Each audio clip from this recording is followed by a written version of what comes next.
എല്ലാവർക്കും 10ാം ക്ലാസ്സിൻ്റെ ICT പാഠഭാഗത്തിലെ ഒന്നാമത്തെ അധ്യായമായ ഡിസൈനിങ്ങിൻ്റെ ലോകത്തിലേക്ക് സ്വാഗതം. ഇന്നത്തെ വീഡിയോയിലൂടെ പരിചയപ്പെടുന്നത് സോസർ തയ്യാറാക്കുന്ന വിധം എങ്ങനെയെന്നുള്ളതാണ്. ഇപ്പോൾ ഈ വീഡിയോയിൽ നിങ്ങൾക്ക് കാണാം, ഒരു സോസർ തയ്യാറാക്കി വെച്ചിട്ടുണ്ട്. ഈ സോസർ ഈ രൂപത്തിലേക്ക് തയ്യാറാക്കിയത് എങ്ങനെയെന്നുള്ളതാണ് വിവിധ ഘട്ടങ്ങളിലൂടെ നാം പരിചയപ്പെടാനായിട്ട് പോകുന്നു.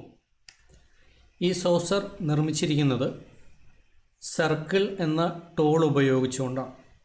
വിവിധ സർക്കിളുകളാണ് ഒന്നിനുമേൽ ഒന്നായി അടുക്കി ക്രമീകരിച്ച് അതിനാവശ്യമായ നിഴലുകൾ നൽകിയാണ് ഒരു 3 ഡയമെൻഷണൽ ഫീലിംഗ് നിർമ്മിച്ചിരിക്കുന്നത്. ഈ ഒരു സോസർ നിർമ്മിച്ചിരിക്കുന്നത് എന്തൊക്കെ കൊണ്ടാണെന്ന് നോക്കാം. ഇതൊരു ദീർഘവൃത്തമാണ്, ഇത് മറ്റൊരു എലിപ്സാണ്, ഇത് മറ്റൊരു എലിപ്സാണ്. ഇത്തരത്തിൽ 4 എലിപ്സുകൾ സർക്കിൾ ടൂൾ ഉപയോഗിച്ചുകൊണ്ടുള്ള 4 എലിപ്സുകൾ ഉപയോഗിച്ചുകൊണ്ടാണ് ഇത്തരത്തിലൊരു സോസർ തയ്യാറാക്കിയിരിക്കുന്നത്. ഇനി ഇതെങ്ങനെയാണ് ഇത് തയ്യാറാക്കുക, അതിൻ്റെ ഘട്ടങ്ങളിലേക്കൊന്ന് കടക്കാം. എപ്പോഴും ഇങ്ക്സ്കേപ്പ് തുടങ്ങുന്നതിന് മുൻപായി അതൊന്ന് റീസെറ്റ് ചെയ്യുന്നത് നന്നായിരിക്കും. കാരണം അവസാനം ഏത് ക്രമീകരണത്തിലാണോ നിൽക്കുന്നത് അതേ ക്രമീകരണത്തിലായിരിക്കും ഒരുപക്ഷെ ഇങ്ക്സ്കേപ്പ് തുറന്നു വരിക. അതൊരു പക്ഷേ നമുക്കൊരു ആശയക്കുഴപ്പം ഉണ്ടാക്കിയേക്കാം എന്നുള്ളത് കൊണ്ട് തന്നെ എപ്പോഴും ഒന്ന് റീസെറ്റ് ചെയ്യുന്നത് നന്നായിരിക്കും. റീസെറ്റ് ചെയ്യുന്നതിനായി പ്ലേസസിലെ ഹോം റീസെറ്റ് സെറ്റിങ്സ് എന്ന ഫോൾഡർ ഓപ്പൺ ചെയ്യുന്നു. അതിനുശേഷം റീസെറ്റ് ഇങ്ക്സ്കേപ്പ് എന്നുള്ളതിൽ ക്ലിക്ക് ചെയ്യുന്നു. ഇപ്പോൾ ഇവിടെ കാണാം, ഇങ്ക്സ്കേപ്പ് ഹാസ് ബീൻ റീസെറ്റ് എന്ന് വന്നിട്ടുണ്ട്. ഇത്തരത്തിൽ ചെയ്തതിന് ശേഷം ഇങ്ക്സ്കേപ്പ് തുറക്കുന്നതായിരിക്കും എപ്പോഴും നല്ലത്. ഇനി നമുക്ക് ഇങ്ക്സ്കേപ്പിലേക്ക് കടക്കാം. ഇങ്ക്സ്കേപ്പ് ഓപ്പൺ ചെയ്യുന്നതാണ് അടുത്തത്. ഇങ്ക്സ്കേപ്പ് തുറക്കുന്നതിനായി application, graphics, Inkscape vector graphics editor. താഴ്വശത്ത് അതിൻ്റെ സ്റ്റെപ്പ് കൊടുത്തിട്ടുണ്ട്, അത് നിങ്ങളൊന്ന് ബുക്കിലേക്ക് എഴുതുന്നത് നന്നായിരിക്കും. സ്റ്റെപ്പ് ഒരിക്കൽ കൂടി, applications, graphics, Inkscape vector graphics editor. ഈ വീഡിയോയുടെ ഓരോ ഭാഗവും പോസ്റ്റ് ചെയ്തുകൊണ്ട് അത്രയും ചെയ്തതിന് ശേഷം തുടർന്ന് ചെയ്യുന്നതായിരിക്കും നിങ്ങൾക്ക് ചെയ്യുവാനായിട്ട് നല്ലത്. ഇപ്പോൾ ഇങ്ക്സ്കേപ്പിൻ്റെ ആ ഒരു വിൻഡോ തുറന്നു വന്നിട്ടുണ്ട്. ഈ കാണുന്ന വിൻഡോ നമ്മൾ കഴിഞ്ഞ വീഡിയോയിലൂടെ പരിചയപ്പെട്ടതാണ്. ഇടത് ഭാഗത്ത് ടൂൾ ബോക്സ് ഉണ്ട്, താഴ്വശത്ത് കളർ പാലറ്റുകളുണ്ട്, നമുക്ക് വരയ്ക്കാൻ ആവശ്യമായിട്ടുള്ള ക്യാൻവാസ് ഇവിടെ ലഭ്യമാണ്. ഇനി ഈ ക്യാൻവാസിൻ്റെ ഒരു പ്രത്യേകത, ഇവിടെ ഒരു പേജ് ബോർഡർ നമുക്ക് കാണാൻ കഴിയുന്നുണ്ട്. ഈ പേജ് ബോർഡർ ഒഴിവാക്കിയാൽ കുറച്ചുകൂടെ ഭംഗിയായി കാര്യങ്ങൾ ചെയ്യുന്നതിനുള്ള സ്ഥലം നമുക്ക് ലഭിക്കും. അടുത്തതായി നമ്മൾ ചെയ്യുന്നത് ഈ പേജ് ബോർഡർ കളയുന്നത് എങ്ങനെയെന്നുള്ളതാണ്. രണ്ടാമത്തെ സ്റ്റെപ്പായിട്ട് നമുക്കൊന്ന് എഴുതാം. പേജ് ബോർഡർ റിമൂവ് ചെയ്യുന്നത് വിധം എങ്ങനെയെന്ന് നോക്കാം. പേജ് ബോർഡർ കളയുന്നതിനായി ഫയൽ, ഡോക്യുമെൻ്റ് പ്രോപ്പർട്ടീസ്. ഡോക്യുമെൻ്റ് പ്രോപ്പർട്ടീസിൽ താഴെ ബോർഡർ എന്ന് കാണാം. ഈ ബോർഡർ എന്ന് കാണുന്ന ഭാഗത്തെ ഷോ പേജ് ബോർഡർ എന്നുള്ളതൊന്ന് അൺചെക്ക് ചെയ്യുക. അതിൻ്റെ ടിക്ക് കളയുന്നതോടെ പേജ് ബോർഡർ അവിടെ നിന്നും അപ്രത്യക്ഷമാകുന്നതായിട്ട് കാണാം. ഇത്തരത്തിൽ നമുക്ക് ആവശ്യമായ ക്യാൻവാസ് ഇവിടെ തയ്യാറായിട്ടുണ്ട്. ഇനി എങ്ങനെയാണ് ആ ഒരു സോസർ നിർമ്മാണത്തിലേക്ക് കടക്കുക എന്നുള്ളത് പരിശോധിക്കാം. ആദ്യമായി എടുക്കേണ്ട ടൂള് സർക്കിൾ ടൂളാണ്. സർക്കിൾ ടൂൾ ഇടതുഭാഗത്തെ ടൂൾ ബോക്സിൽ നമുക്ക് കാണാം. ഇതാണ് സർക്കിൾ ടൂൾ. ഈ സർക്കിൾ ടൂളിൽ ഒന്ന് ക്ലിക്ക് ചെയ്യുന്നു. അതിനുശേഷം നമുക്ക് അനുയോജ്യമായ കളർ താഴെ നിന്നും സെലക്ട് ചെയ്യാം. താഴെ നിന്നും കളർ സെലക്ട് ചെയ്തു. നമ്മൾ സെലക്ട് ചെയ്യുന്ന കളർ ഏത് എന്ന് മുകൾ വശത്ത് വലതുഭാഗത്തായിട്ട് കാണാൻ കഴിയുന്നുണ്ട്. ഇനി മൗസ് ഉപയോഗിച്ച് ഡ്രാഗ് ചെയ്യുകയാണ്, ഒരു എലിപ്സ് ഷേപ്പിലേക്ക് വരയ്ക്കുകയാണ്.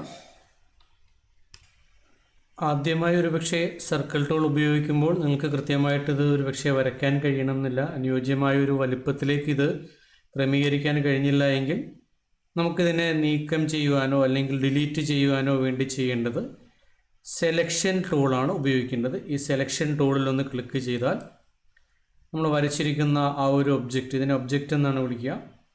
ഈ ഒബ്ജക്റ്റിനെ നമുക്ക് മൗസ് ഉപയോഗിച്ചുകൊണ്ട് നീക്കം ചെയ്യാൻ കഴിയും. അതിൻ്റെ ഈ ആരോ മാർക്കിൽ ക്ലിക്ക് ചെയ്തുകൊണ്ട് അതിനെ വലിപ്പം വ്യത്യാസം വരുത്താനായിട്ട് കഴിയും. ആനുപാതികമായാണ് വലിപ്പം വ്യത്യാസം വരുത്തേണ്ടതെങ്കിൽ കീബോർഡിലെ കൺട്രോൾ എന്ന കീ പ്രസ് ചെയ്തിട്ടാണെങ്കിൽ അതിൻ്റെ അനുപാതത്തിൽ റേഷ്യോയിൽ മാറ്റം വരുത്താതെ നമുക്കതിൻ്റെ വലിപ്പം വ്യത്യാസം വരുത്താനായിട്ട് കഴിയും. അങ്ങനെ സെലക്ഷൻ ടൂൾ ഉപയോഗിച്ചുകൊണ്ട് നമുക്കതിനെ നീക്കം ചെയ്യാം, വലിപ്പം വ്യത്യാസം വരുത്താം. സെലക്ഷനിൽ നിൽക്കുമ്പോൾ തന്നെ കീബോർഡിലെ ഡിലീറ്റ് കീ ഉപയോഗിക്കുന്നതോടെ അത് ഡിലീറ്റ് ചെയ്യാനും കഴിയും. വീണ്ടും നമുക്കൊരിക്കൽ കൂടെ സർക്കിൾ ടൂൾ എടുക്കുകയാണ്. സർക്കിൾ ടൂൾ ഉപയോഗിച്ച് ഒരു എലിപ്സ് വരയ്ക്കുന്നു. അതിന് ശേഷം നമുക്ക് ഈ ഒരു എലിപ്സിന് ഒരു 3 ഡയമെൻഷനൽ ഫീച്ചേഴ്സ് കിട്ടുന്നതിന് വേണ്ടി ഇതിന് നിഴൽ നൽകുന്ന സ്റ്റെപ്പാണ് അടുത്തതായി നമ്മൾ ചെയ്യുന്നത്. ഇതെങ്ങനെയെന്ന് പരിശോധിക്കാം. നിഴൽ നൽകുന്നതിനായി ഒബ്ജക്റ്റ്, ഫിൽ ആൻഡ് സ്ട്രോക്ക് എന്നതിൽ ക്ലിക്ക് ചെയ്യുക. ഇവിടെ വലതുഭാഗത്ത് ഫിൽ ആൻഡ് സ്ട്രോക്ക് എന്ന ഒരു പുതിയ വിൻഡോ പ്രത്യക്ഷമായിരിക്കുന്നത് കാണാം. ഈ വിൻഡോയിലെ ഹെഡിങ്ങിലേക്ക് നോക്കിയാൽ 3 കാര്യങ്ങൾ നമുക്കവിടെ കാണാൻ കഴിയുന്നുണ്ട്. Fill, stroke paint, stroke style. Fill, stroke paint, stroke style. ഇതിലെ ഫില്ല് എന്നുള്ളത് തന്നെയാണ് എന്ന് ഉറപ്പുവരുത്തുക. ഫില്ലിന് താഴെയായി flat colour, linear gradient, radial gradient, ഇങ്ങനെ 3 തരത്തിൽ അതിൻ്റെ കളർ വിന്യാസം നമുക്ക് മാറ്റാൻ കഴിയും. അതിലെ 3ാമത് കാണുന്നതാണ് റേഡിയൽ ഗ്രേഡിയൻറ്റ്. അപ്പോൾ 3ാമത് കാണുന്ന റേഡിയൽ ഗ്രേഡിയൻറ്റിൽ ഒന്ന് ക്ലിക്ക് ചെയ്യുന്നു. റേഡിയൽ ഗ്രേഡിയൻറ്റിൽ ക്ലിക്ക് ചെയ്യുന്നതോടെ നമുക്കിവിടെ അതിൻ്റെ നിഴൽ വ്യത്യാസം വരുത്തുന്നതിന് സഹായിക്കുന്ന അതിൻ്റെ നോഡുകൾ തയ്യാറായി വന്നിട്ടുണ്ട്. ഇവിടെ 3 ഭാഗങ്ങൾ നമുക്ക് കാണാം. ഒരു സർക്കിൾ പോലൊരു ഭാഗം, സെൻട്രലൊരു ഭാഗം, ഇവിടെ ഒരു ഭാഗം. ഈ 3 ഭാഗങ്ങൾ ഉപയോഗപ്പെടുത്തിക്കൊണ്ടാണ് നമ്മൾ ഈ ഒരു നിഴൽ നൽകുന്നത്. ഇതിൻ്റെ നിഴൽ നൽകുന്നതിന് വേണ്ടി നമുക്ക് ഏറ്റവും പുറം ഭാഗത്ത് ഒന്ന് ക്ലിക്ക് ചെയ്യാം. ഇതിനടുത്തേക്ക് കൊണ്ടുവരുമ്പോൾ അവിടെ ചുവപ്പ് നിറത്തിലേക്ക് വരുന്നത് കാണാം. ചുവപ്പ് നിറം കാണുന്ന സമയത്ത് മൗസ് ഒന്ന് ക്ലിക്ക് ചെയ്താൽ അതിൻ്റെ നിറം മാറി അവിടെ പെർമനൻ്റായി നീല നിറത്തിലേക്ക് വരുന്നത് കാണാം. അതിൻ്റെ അർത്ഥം ഈ ഒരു സെലക്ഷൻ ആയിട്ടുണ്ട് എന്നുള്ളതാണ്. ഇനി നമുക്ക് ഇവിടെ താഴെ നിന്നും കളർ പാലറ്റിൽ നിന്നും നിറം തിരഞ്ഞെടുക്കാം. ഇപ്പോൾ അതിൻ്റെ പുറം ഭാഗത്ത് ബ്രൗൺ നിറത്തിലേക്ക് വന്നിട്ടുണ്ട്. ഇനി അതിൻ്റെ ഉൾഭാഗത്ത് നമുക്ക് ഒരു വൈറ്റ് നിറം കൊടുക്കാം. അതിന് ഈ ഉൾഭാഗത്ത് കാണുന്ന ഈ നോഡിലേക്ക് വരുമ്പോൾ അവിടെ നിറം ചുവപ്പ് നിറത്തിലേക്ക് വരുന്നുണ്ട്. അതൊന്ന് ക്ലിക്ക് ചെയ്യുമ്പോൾ നമുക്കവിടെ കാണാം നീല നിറത്തിലേക്ക് എത്തിക്കഴിഞ്ഞിട്ടുണ്ട്. അതിൻ്റെ അർത്ഥം ഇത് സെലക്ഷനിൽ നിൽക്കുകയാണ് എന്നുള്ളതാണ്. ഇനി അതിൻ്റെ ഉൾഭാഗത്ത് നമുക്ക് വൈറ്റ് കളറ് കൊടുക്കാം. ഇനി ഇതിൻ്റെ ഈ നിഴൽ നമുക്ക് അനുയോജ്യമായ തരത്തിലൊന്ന് വ്യത്യാസം വരുത്തുന്നതിന് വേണ്ടി ഈ മുകളിൽ കാണുന്ന ഈ നോഡിൽ ചുവപ്പ് നിറത്തിലേക്ക് വരുന്ന സമയത്ത് അതിലൊന്ന് ക്ലിക്ക് ചെയ്ത് നമുക്കതിൻ്റെ നിഴലൊന്ന് വ്യത്യാസം വരുത്തി ഒരു ചെരിഞ്ഞ രീതിയിലേക്ക് അത് കൊടുക്കാം. ഇനി നമ്മൾ ചെയ്യുന്ന സമയത്ത് യാദൃശ്ചികവശാൽ എവിടെയെങ്കിലും ക്ലിക്ക് ചെയ്ത് ഇതിൻ്റെ ആ ഒരു നോഡ് നഷ്ടപ്പെടുകയാണെങ്കിൽ വീണ്ടും അതിലൊന്ന് ക്ലിക്ക് ചെയ്താൽ ആ നോഡ് തിരികെ ലഭിക്കുന്നതാണ്. ഇത്തരത്തിൽ ഒരു എലിപ്സ് നമ്മൾ തയ്യാറാക്കി. ഇനി ഇതേപോലെ തന്നെ 2-3 എലിപ്സുകൾ കൂടെ നമുക്ക് തയ്യാറാക്കേണ്ടതായി ഉണ്ട്. അത് 1-2 രീതിയിൽ ചെയ്യാം. ഒന്നെങ്കിൽ ഇതിൻ്റെ തന്നെ ഡ്യൂപ്ലിക്കേറ്റ് എടുത്തുകൊണ്ട് ചെയ്യാം. അതല്ല എങ്കിൽ വീണ്ടും മറ്റൊരു എലിപ്സ് വരച്ച് അതിന് ശേഷം അങ്ങനെയും ചെയ്യാം. ഞാനിപ്പോൾ ഇവിടെ നിങ്ങളുടെ മുൻപിൽ അവതരിപ്പിക്കുന്നത് ഡ്യൂപ്ലിക്കേറ്റ് എടുക്കുന്ന ഒരു മെത്തേഡാണ്. വളരെ എളുപ്പത്തിൽ ചെയ്യാൻ കഴിയുന്ന ഒരു മെത്തേഡാണ് ഈ ഡ്യൂപ്ലിക്കേറ്റ് എടുക്കുന്നത്. ഇതെങ്ങനെയാണ് ഡ്യൂപ്ലിക്കേറ്റ് എടുക്കുന്നത് എന്നൊന്ന് പരിശോധിക്കാം. ഇതിൻ്റെ ഡ്യൂപ്ലിക്കേറ്റ് എടുക്കുന്നതിന് വേണ്ടി നമുക്ക് ഈ സെലക്ഷൻ ടൂളിൽ ഒന്ന് ക്ലിക്ക് ചെയ്യാം. സെലക്ഷൻ ടൂളിൽ ക്ലിക്ക് ചെയ്യുന്നതോടുകൂടെ ഇത് സെലക്ഷനിലേക്ക് വന്നിട്ടുണ്ട്. ഇനി മൗസിൻ്റെ റൈറ്റ് ഭാഗത്തൊന്ന് ക്ലിക്ക് ചെയ്യുക. റൈറ്റ് ക്ലിക്ക് ചെയ്യുമ്പോൾ ഡ്യൂപ്ലിക്കേറ്റ് എന്ന് കാണാം. ഡ്യൂപ്ലിക്കേറ്റിൽ ക്ലിക്ക് ചെയ്യുന്നതോടെ ഇതിൻ്റെ മുകൾ വശത്ത് മറ്റൊരു എലിപ്സ് തയ്യാറായി വന്നിട്ടുണ്ട്.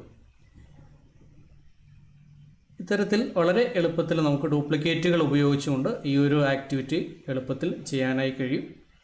ഇനി ഈ തയ്യാറാക്കിയിരിക്കുന്ന ഈ ഡ്യൂപ്ലിക്കേറ്റിൽ ഇതിൻ്റെ നിഴൽ ആദ്യത്തെ എലിപ്സിൻ്റെ നിഴലിന് ഓപ്പോസിറ്റായി കൊടുത്തു കഴിഞ്ഞ് അതിൻ്റെ വലിപ്പം ഒന്ന് ക്രമീകരിക്കുമ്പോഴാണ് അതിൻ്റെ ഉൾവശത്തേക്ക് വെച്ചാൽ ഒരു ഭംഗി ഉണ്ടാവുക. എന്താണ് ഇനി ഈ ഒരു എലിപ്സിൽ വരുത്താൻ കഴിയുന്ന ചേഞ്ചസ് നമുക്ക് നോക്കാം.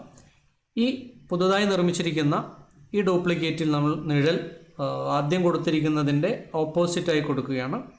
എങ്ങനെയാണ് അതിൻ്റെ നിഴൽ കൊടുക്കുക എന്നുള്ളത് നമുക്ക് നോക്കാം. ഇപ്പോൾ നമുക്ക് കാണാം ഇത് സെലക്ഷൻ ടൂളിലാണ് നിൽക്കുന്നത്. സെലക്ഷൻ ടൂളിൽ നിന്ന് കഴിഞ്ഞാൽ നമുക്കതിൻ്റെ നിറം വ്യത്യാസം വരുത്താനായിട്ട് കഴിയില്ല. നമുക്ക് ഗ്രേഡിയൻ്റ് ടൂളിലേക്ക് പോവേണ്ടതായിട്ടുണ്ട്. അടുത്തതായി ചെയ്യുന്ന സ്റ്റെപ്പ് ഗ്രേഡിയൻ്റ് ടൂളിലേക്ക് പോകുക എന്നുള്ളതാണ്. ഗ്രേഡിയൻ്റ് ടൂൾ ലഭിക്കുന്നതിന് ടൂൾ ബോക്സിൻ്റെ ഏറ്റവും താഴെ ഒരു ആരോ മാർക്ക് കാണാൻ കഴിയുന്നുണ്ട്. ഈ ആരോ മാർക്കിൽ ക്ലിക്ക് ചെയ്താൽ ഗ്രേഡിയൻ്റ് എന്ന ടൂൾ നമുക്ക് സെലക്ട് ചെയ്യാനായി കഴിയും. ഇപ്പോൾ ഇവിടെ നേരത്തെ കണ്ടതുപോലെ തന്നെ ഗ്രേഡിയൻ്റ് ടൂൾ നമുക്ക് ലഭിച്ചിട്ടുണ്ട്. ഈ ഗ്രേഡിയൻറ്റിൽ വ്യത്യാസം വരുത്തുന്നത് ആദ്യത്തെ എലിപ്സിൻ്റെ നേരെ വിപരീതമായാണ്. അതായത് ഉൾവശത്ത് സെലക്ട് ചെയ്തുകൊണ്ട് ഉൾവശത്ത് ബ്രൗൺ കളർ കൊടുക്കുന്നു. പുറം വശത്ത് സെലക്ട് ചെയ്തതിന് ശേഷം വൈറ്റ് കളർ കൊടുക്കുന്നു. ഇനി ഇതിൻ്റെയും നിഴൽ നമുക്ക് അനുയോജ്യമായ തരത്തിലൊന്ന് വ്യത്യാസം വരുത്താം.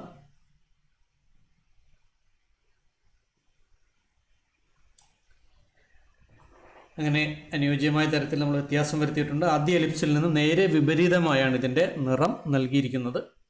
അതിനുശേഷം സെലക്ഷൻ ടൂൾ ക്ലിക്ക് ചെയ്തുകൊണ്ട് ഈ രണ്ടാമത് നിർമ്മിച്ചിരിക്കുന്ന ഈ എലിപ്സിനെ ആദ്യ എലിപ്സിൻ്റെ മുകളിലേക്ക് എടുത്ത് വയ്ക്കാം. സെലക്ഷൻ ടൂൾ ക്ലിക്ക് ചെയ്യുന്നു. ഈ രണ്ടാമത് തയ്യാറാക്കിയിരിക്കുന്ന ഈ എലിപ്സിനെ ആദ്യ എലിപ്സിൻ്റെ മുകളിലേക്ക് കൊണ്ടുപോവുകയാണ്. അതിൻ്റെ വലിപ്പമൊന്ന് ക്രമീകരിക്കേണ്ടതുണ്ട്. നേരത്തെ പറഞ്ഞതുപോലെ തന്നെ ആ അനുപാതം വ്യത്യാസം വരാതെ കുറക്കുന്നതിന് വേണ്ടി കീബോർഡിലുള്ള കൺട്രോൾ കീ പ്രസ് ചെയ്യുന്നത് നന്നായിരിക്കും. കൺട്രോൾ കീ പ്രസ് ചെയ്ത് പിടിച്ചുകൊണ്ട് ഈ ആരോയിൽ ക്ലിക്ക് ചെയ്താൽ അതിൻ്റെ വലിപ്പം കുറഞ്ഞു വരുന്നത് കാണാം. അതിൻ്റെ ഉള്ളിൽ അനുയോജ്യമായ തരത്തിൽ അത് ക്രമീകരിക്കാനായിട്ട് നമുക്ക് കഴിയും.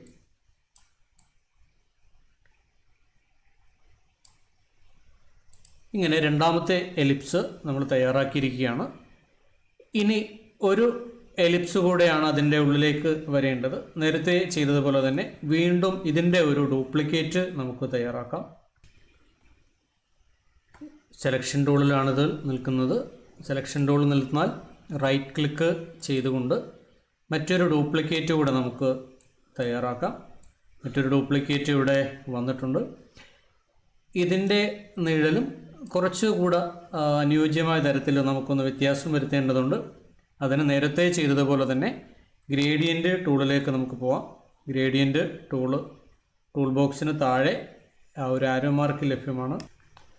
ഡ്യൂപ്ലിക്കേറ്റ് എടുത്തതിന് ശേഷം നമുക്ക് ടൂൾ ബോക്സിൽ താഴെ കാണുന്ന ഈ ആരോ മാർക്കിൽ ക്ലിക്ക് ചെയ്ത് ഗ്രേഡിയൻ്റ് ടൂൾ സെലക്ട് ചെയ്യാം. ഈ ഗ്രേഡിയൻ്റ് ടൂൾ ഉപയോഗിച്ചുകൊണ്ട് തന്നെ നിഴൽ കുറച്ചുകൂടി ഒന്ന് വ്യത്യാസം വരുത്തുകയാണ്. അങ്ങനെ നിഴൽ വ്യത്യാസം വരുത്തിയിട്ടുണ്ട്. ഇനി നമുക്ക് ഇതിൻ്റെ മുകൾ വശത്തേക്ക് സെലക്ഷൻ ടൂൾ ഉപയോഗിച്ചുകൊണ്ട് സെലക്ഷൻ ടൂൾ ക്ലിക്ക് ചെയ്യുന്നു. അതിൻ്റെ വലിപ്പം കുറച്ചുകൂടെ കുറച്ചുകൊണ്ട് അതിൻ്റെ ഉൾവശത്തേക്ക് എടുത്തു വയ്ക്കുന്നു. അതിൻ്റെ ഒരു ഉൾവശം ഫീൽ ചെയ്യുന്നതിന് വേണ്ടി ഇപ്പോൾ നമ്മൾ തയ്യാറാക്കിയിരിക്കുന്ന ഈ ഒരു എലിപ്സിന് ഒരു ഔട്ട്ലൈൻ കൊടുക്കാനായി പോവുകയാണ്. ഈ ഔട്ട്ലൈൻ കൊടുക്കുന്നതിൻ്റെ പേരാണ് സ്ട്രോക്ക് നൽകുക എന്നുള്ളതാണ്. പ്രത്യേകം ശ്രദ്ധിക്കുക, ഔട്ട്ലൈൻ കൊടുക്കുന്നതിന് പറയുന്ന പേരാണ് സ്ട്രോക്ക്. എങ്ങനെയാണ് ഈ സ്ട്രോക്ക് നൽകുക എന്നുള്ളത് നമുക്ക് നോക്കാം. ഉൾഭാഗത്തായി ക്രമീകരിച്ചിരിക്കുന്ന എലിപ്സിന് ഒരു ഔട്ട്ലൈൻ നൽകാൻ പോവുകയാണ്. ഔട്ട്ലൈൻ നൽകുന്നതിന് ഇത് സെലക്ഷനിലാണ് എന്ന് ഉറപ്പുവരുത്തുന്നു. നമുക്കിവിടെ കാണാം സെലക്ഷനിലാണ് നിൽക്കുന്നത്. അതിനുശേഷം ഈ ഫിൽ ആൻഡ് സ്ട്രോക്ക് വിൻഡോയിൽ സ്ട്രോക്ക് പെയിൻറ്റ് എന്നൊരു ഓപ്ഷനുണ്ട്. ഇപ്പോൾ നമുക്കിവിടെ കാണാൻ നോ പെയിൻറ്റ് എന്നാണ് കൊടുത്തിരിക്കുന്നത്. സ്ട്രോക്ക് പെയിൻറ്റുകളൊന്നും കൊടുക്കാത്തത് കൊണ്ടാണ് ഇതിന് ഔട്ട്ലൈൻ ലഭ്യമാവാത്തത്. ഇതിനെ ആദ്യം കാണുന്ന ഫ്ലാറ്റ് കളറ് എന്നുള്ളതിലൊന്ന് ക്ലിക്ക് ചെയ്യുക. ഫ്ലാറ്റ് കളറിൽ ക്ലിക്ക് ചെയ്തതിന് ശേഷം സ്ട്രോക്ക് സ്റ്റൈൽ എന്ന ഭാഗത്ത് അതിൻ്റെ വീതി അഡ്ജസ്റ്റ് ചെയ്യാനായി കഴിയും. അതിൻ്റെ വീതി അനുയോജ്യമായ തരത്തിൽ അത് വർദ്ധിപ്പിക്കാം. വീണ്ടും സ്ട്രോക്ക് പെയിൻറ്റിലേക്ക് വന്നിട്ട് നമുക്കതിൻ്റെ കളർ അനുയോജ്യമായ തരത്തിൽ ക്രമീകരിച്ച് നൽകാൻ കഴിയും. ഇവിടെ നിന്നും സെലക്ട് ചെയ്യാം. അല്ലെങ്കിൽ താഴെ കളർ പാലറ്റിൽ നിന്നുമാണ് സെലക്ട് ചെയ്യുന്നതെങ്കിൽ പ്രത്യേകം ശ്രദ്ധിക്കുക, ഷിഫ്റ്റ് കീ ഉപയോഗിച്ച് ഷിഫ്റ്റ് കീ പ്രസ് ചെയ്തതിന് ശേഷം മാത്രമേ കളർ സെലക്ട് ചെയ്യാവൂ. ഷിഫ്റ്റ് കീ പ്രസ് ചെയ്യാതെയാണ് താഴെ കളർ പാലറ്റ് സെലക്ട് ചെയ്യുന്നതെങ്കിൽ അതിൻ്റെ ഉൾവശത്തുള്ള കളറായിരിക്കും മാറുക. അതുകൊണ്ട് പ്രത്യേകം ശ്രദ്ധിക്കുക. സ്ട്രോക്കിന് കളർ പാലറ്റിൽ നിന്നും നിറം കൊടുക്കണമെങ്കിൽ ഷിഫ്റ്റ് കീ പ്രസ് ചെയ്തതിന് ശേഷം മാത്രമേ ഈ സ്ട്രോക്കിന് നിറം നൽകാവൂ. അല്ല എങ്കിൽ ഇവിടെ നിന്നും അനുയോജ്യമായി നമുക്ക് നിറം തിരഞ്ഞെടുക്കാവുന്നതാണ്. സോസറിൻ്റെ മുകൾ ഭാഗം തയ്യാറായിട്ടുണ്ട്. ഇനി നമുക്ക് വേണ്ടത് അതിൻ്റെ താഴ്വശത്ത് ഒരു പിടി, അതിന് താഴെ ഒരു ബേസ് കൂടെ കൊടുക്കേണ്ടതുണ്ട്. ആ ബേസ് കൊടുക്കുന്നതിനായി ഒരു സർക്കിൾ ടൂൾ വരയ്ക്കുകയാണ്. സർക്കിൾ ടൂൾ സെലക്ട് ചെയ്തുകൊണ്ട് കളറ് സെലക്ട് ചെയ്യുന്നു.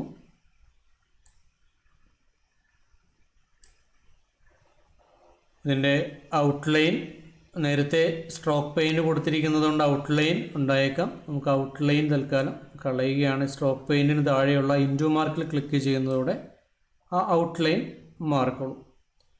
ഇനി ഇതിനും നേരത്തെ ചെയ്തതുപോലെ തന്നെ നമുക്കൊന്ന് ഗ്രേഡിയൻറ്റ് കൊടുക്കേണ്ടതുണ്ട്. ആദ്യം തയ്യാറാക്കിയതുപോലെ തന്നെയുള്ള ഒരു ചെറിയ എലിപ്സാണ് തയ്യാറാക്കിയിരിക്കുന്നത്. ഈ തയ്യാറാക്കിയിരിക്കുന്ന എലിപ്സിനെ ഇതിൻ്റെ ചുവട് വശത്തേക്ക് ചേർത്ത് വയ്ക്കാം. ചുവട് വശത്തേക്ക് ചേർക്കുമ്പോൾ ഇപ്പോൾ കാണുന്ന അതിൻ്റെ മുകൾ വശത്തേക്ക് വരുന്നതായാണ്. ഇങ്ങനെ മുകൾ വശത്തേക്ക് വന്നു കഴിഞ്ഞാൽ ഇതിനൊരു നാച്ചുറാലിറ്റി നമുക്ക് ഫീൽ ചെയ്യില്ല. ഇതിൻ്റെ പുറകു വശത്തേക്ക് ഈ ഒരു ഒബ്ജക്റ്റിനെ കൊണ്ടുപോകേണ്ടതായിട്ടുണ്ട്.